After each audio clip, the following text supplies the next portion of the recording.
तर मंडळी, आज आपण बनवणार आहोत वाळलेल्या हिरव्या वाटाण्याची उसळ। तर त्यासाठी रात्रभर मी इथं हिरवे वाटाणे वाळलेले असतात ते भिजवून घेतलेले आहेत आणि त्याच्यातलं पाणी निथळून घेतलेलं आहे। त्याच्यानंतर कुकरच्या डब्यामध्ये मी हे वाटाणे टाकलेले आहेत। न भिजलेले वाटाणे काढून टाकायचे आहेत, नाहीतर शिजणार नाहीत। त्याच्यामध्ये चवीनुसार मीठ आणि थोडंसं पाणी टाकून 1-2 शिट्ट्या करून हे वाटाणे शिजवून घ्यायचे आहेत। गॅसवरती कढई ठेवलेली आहे। 4 ते 5 चमचे तेल, अर्धा चमचा जिरं, 2 कांदे बारीक चिरून टाकायचे आहेत, ताजा कढीपत्ता सुद्धा टाकायचा आहे आणि अंदाजाने मीठ टाकायचं आहे, कारण शिजताना सुद्धा आपण मीठ टाकलेलं होतं।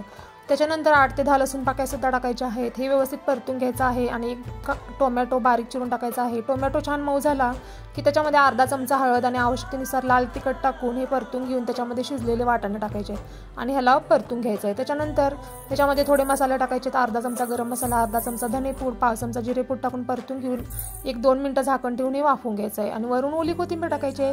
अशा प्रकारे वाटाण्याची उसळ तयार आहे। नक्की ट्राय करा आणि रेसिपी आवडल्यास चॅनलला सबस्क्राईब करा।